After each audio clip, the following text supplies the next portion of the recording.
نحمده ونصلي على رسوله الكريم أما بعد فأعوذ بالله من الشيطان الرجيم بسم الله الرحمن الرحيم رب اشرح لي صدري ويسر لي أمري واحلل عقدة من لساني يفقه قولي قل لا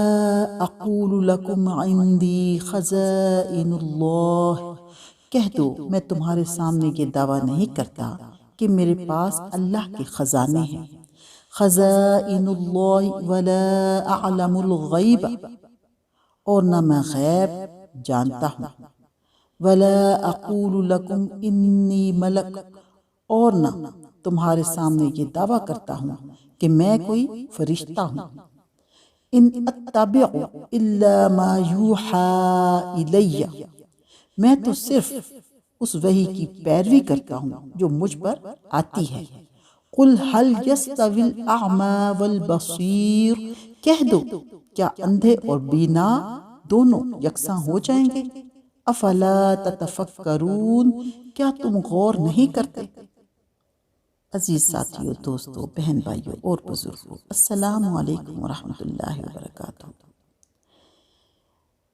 نادان لوگوں کے ذہن میں ہمیشہ سے احمقانہ تصور رہا ہے کہ جو شخص خدا رسیدہ ہو اسے انسانیت سے ماورا ہونا چاہیے، اسے عجائب اور غرائب صادر ہونے چاہیے، وہ ایک اشارہ کرے اور پہاڑ سونے کا بن جائے، وہ حکم دے اور زمین سے خزانے ابلنے لگے۔ اس پر لوگوں کے اگلے پچھلے سب حالات روشن ہوں، وہ بتا دے کہ گم شدہ چیز کہاں رکھی ہے، مریض بچ جائے گا یا مر جائے گا، حاملہ کے پیٹ میں نر ہے یا مادہ ہے، پھر اس کو انسانی کمزوریوں اور محدودیتوں سے بھی بالاتر ہونا چاہیے۔ اسی قسم کے تصورات نبی آخر الزمان حضرت محمد صلی اللہ علیہ وآلہ وسلم کے معاصرین کی ذہنیت پر مسلط تھے۔ وہ جب آپ سے پیغمبری کا دعویٰ سنتے تھے تو آپ کی صداقت جانچنے کے لیے آپ سے غیب کی خبریں پوچھتے تھے، خوارق عادت کا مطالبہ کرتے تھے، اور آپ کو بالکل عام انسانوں جیسا ایک انسان دے کر اعتراض کرتے تھے کہ یہ اچھا پیغمبر ہے جو کھاتا پیتا ہے، بیوی بچے رکھتا ہے اور بازاروں میں چلتا پھرتا ہے۔ انہی باتوں کا جواب اس آیت مبارکہ میں دیا گیا ہے۔ نبی آخر الزمان حضرت محمد صلی اللہ علیہ وآلہ وسلم ان کو اس بات کی وضاحت دیتے تھے کہ میرے پاس خزانے بھی نہیں، جس سے مراد ہر طرح کی قدرت و طاقت ہو،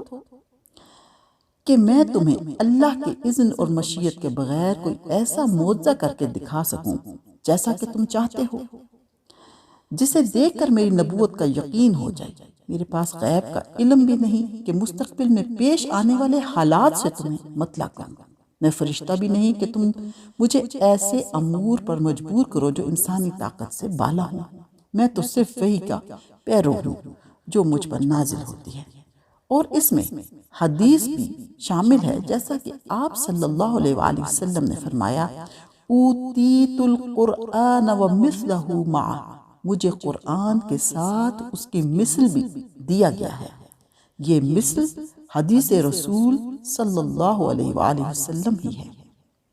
وَأَنذِرْ بِهِ الَّذِينَ يَخَافُونَ أَن يُحْشَرُوا إِلَىٰ رَبِّهِمْ، اور تم اسی کے ذریعے سے خبردار کرو ان لوگوں کو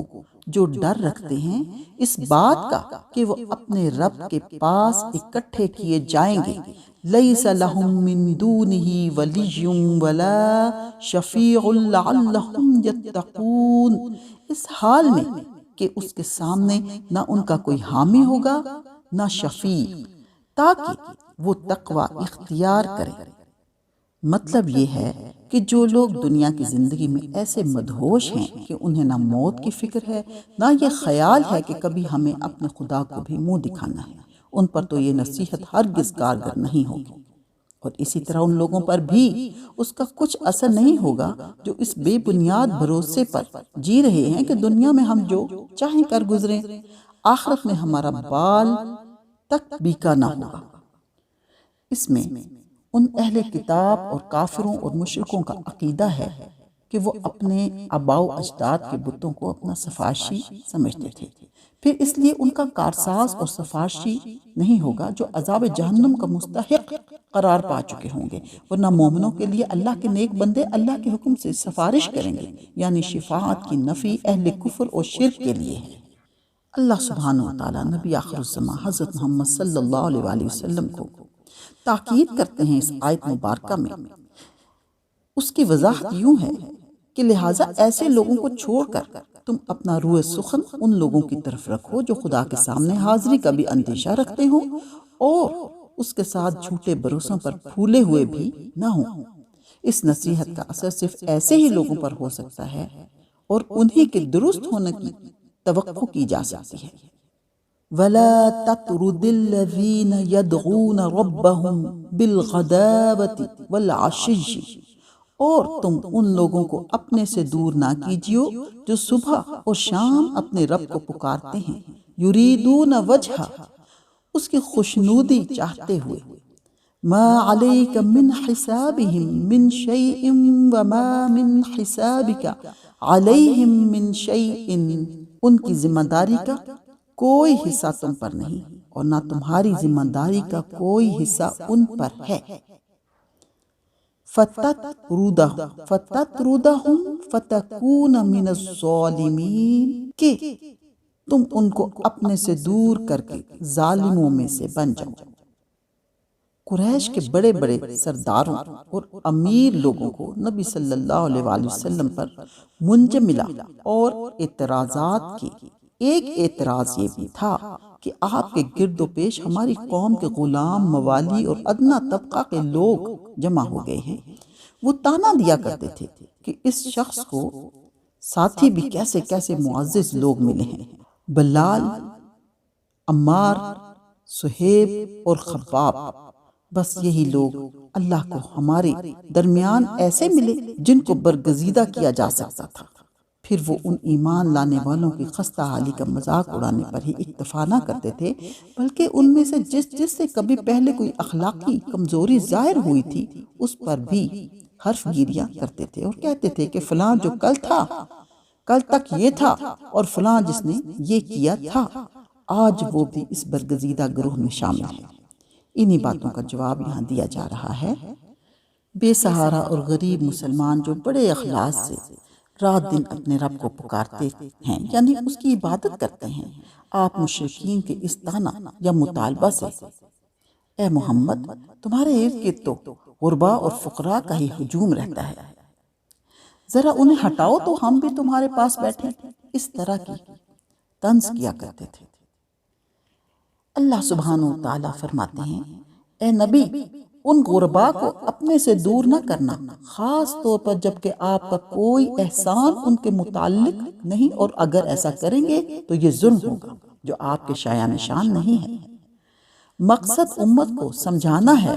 کہ بے وسائل لوگوں کو حقیر سمجھنا یا ان کی صحبت سے گریز کرنا اور وابستگی نہ رکھنا یا نادانوں کا کام ہے، اہل ایمان کا نہیں ہے۔ اہل ایمان تو اہل ایمان سے محبت رکھتے ہیں، چاہے وہ غریب اور مسکین ہی کیوں نہ ہو، یعنی ہر شخص اپنے عیب اور ثواب کا ذمہ دار آپ ہی ہے۔ ان مسلمان ہونے والوں میں سے کسی شخص کی جواب دہی کے لیے تم کھڑے نہیں ہوگے اور نہ تمہاری جواب دہی کے لیے ان میں سے کوئی کھڑا ہوگا۔ تمہارے حصہ کی کوئی نیکی یہ تم سے چھین نہیں سکتے اور اپنا حصہ کی کوئی بدی تم پر ڈال نہیں سکتے۔ وَكَذَلِكَ فَتَنَّا بَعْضَهُمْ بِبَعْضٍ لِيَقُولُوا، اور اسی طرح ہم نے ان میں سے ایک کو دوسرے سے آزمایا ہے کہ وہ کہیں کہ أَهَٰؤُلَاءِ مَنَّ اللَّهُ عَلَيْهِمْ مِن بَيْنِنَا، آزمایا ہے کہ وہ کہیں کہ کیا یہی لوگ ہیں جن کو اللہ نے ہمارے درمیان سے اپنے فضل کے لیے چنا۔ أَلَيْسَ اللَّهُ بِأَعْلَمَ بِالشَّاكِرِينَ، کیا اللہ شکر گزاروں سے اچھی طرح واقف نہیں؟ یعنی اللہ سبحانہ وتعالیٰ ظاہری چمک دمک، ٹھاٹ باٹ اور رئیسانہ کمال کو نہیں دیکھتا، وہ تو دلوں کی کیفیت کو دیکھتا ہے، اور اس اعتبار سے وہ جانتا ہے اس کے